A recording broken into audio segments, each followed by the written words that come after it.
Пока взрослые в хлопотах готовятся к празднику, у ребятишек Якутска каникулы, и праздник уже в разгаре. И, как всегда, они скрупулезно подсчитывают количество полученных подарков. Но открытие главной елки Якутска подарок, конечно же, всеобщий. Ну, пока на площади только еще готовятся, давайте побываем там, где праздник уже...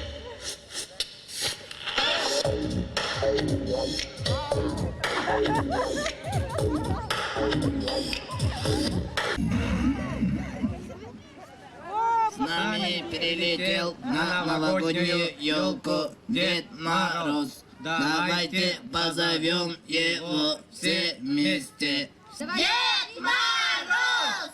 Дед Мороз! С Новым годом вас, детишки!